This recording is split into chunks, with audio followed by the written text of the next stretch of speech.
What if the very thing most of us chase all our lives was never the key to happiness?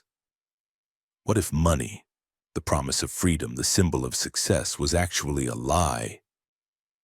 Mike Tyson, one of the most feared and celebrated fighters in history, once said, "If you think money brings you happiness, then you've never had money." And when he said it, he wasn't talking theory. He was talking from scars, from mistakes, from battles fought in the ring and deep within his own soul. Tyson's story begins in Brownsville, Brooklyn, one of the roughest neighborhoods in America. Poverty, crime, and violence were everywhere. As a boy, he dreamed of money because money meant safety. Money meant escape. Then, at just 20 years old, he exploded onto the world stage and became the youngest heavyweight champion in history. Overnight, he went from stealing food to making tens of millions of dollars per fight. Private jets, mansions, cars, jewelry, and even tigers roaming his property. By his mid-20s, Tyson had earned more than $400 million. But here's the shocking part. Instead of joy, it brought chaos. He burned through his fortune as fast as he made it. He trusted the wrong people. He fell into addictions. He went to prison. He declared bankruptcy. And through it all, he came face to face with a truth few people get to learn. Money never brought him peace. So when Tyson said, "If you think money brings you happiness, then you've never had money," he was revealing something most of us don't believe until we've lived it. Money magnifies life, but it doesn't heal the wounds inside. If you're broken, money won't fix you. If you're empty, millions won't fill you. It can buy pleasure, but not peace.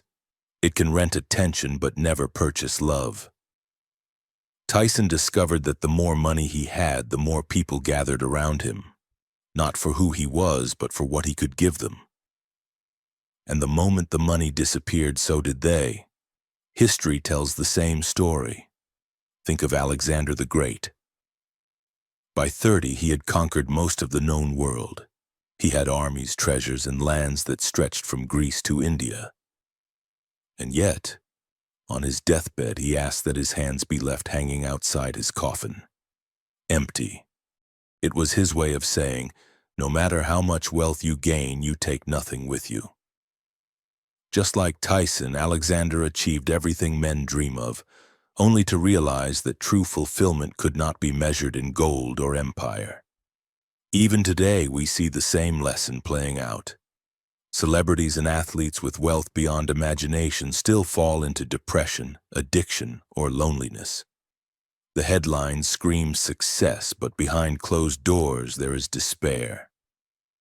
And then you look at ordinary people, teachers, farmers, nurses who don't own jets or yachts but laugh with family, sleep peacefully, and live with meaning. Which one is truly rich? Science confirms what Tyson and history have shown us. Psychologists talk about the hedonic treadmill. The moment you buy something new, a car, a house, even a big raise, you feel a rush of joy.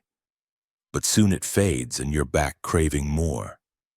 Research proves that money only increases happiness up to a certain point, just enough to cover food, shelter, and safety. Beyond that, it doesn't add happiness. It often brings stress and emptiness. What really drives joy is connection, purpose, and health. The things money can't buy. Spiritual traditions echo the same wisdom. Buddhism teaches that desire is the root of suffering, and money is one of the greatest desires. It promises everything but only delivers restlessness. Christianity warns, the love of money is the root of all evil. Hindu philosophy reminds us that dharma, our true purpose, is more important than riches.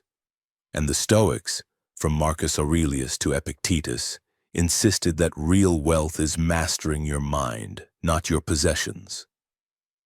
Across every tradition, the truth is the same. Money cannot deliver the freedom your soul longs for. What makes Tyson's message powerful is that he lived it. In his later years, he stripped away the noise. He found joy not in excess, but in simplicity. in family, in raising pigeons, in living a quieter life. He admitted his past mistakes, he owned his failures, and he discovered that the greatest victory wasn't a championship belt, but peace of mind. So what can we learn from this? Let me share 5 lessons from Tyson's words. Number 1, focus on purpose, not possessions. If you have a mission, you'll always feel rich. Number 2, build relationships money can't buy. Real friends, real love, real loyalty. Number 3, practice gratitude. Don't focus on what you lack. See what you already have. Number 4, use money as a tool, never as your identity. Let it serve your goals, not define who you are. And number 5, master yourself, because the ultimate wealth is discipline, peace, and inner strength. Tyson's words remind us that money is only an illusion of happiness.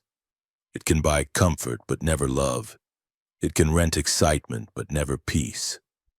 He fought giants in the ring, but his greatest battle was within, and from that battle came wisdom. Happiness is not for sale. It cannot be bought, traded, or gambled away. It must be grown from within.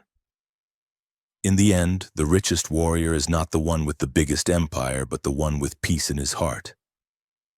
So chase growth, chase purpose, chase the strength of the spirit. If you win that battle, you will never be poor again. And if this message hit you, share it forward. Don't forget to like, subscribe, and keep walking the path of the warrior.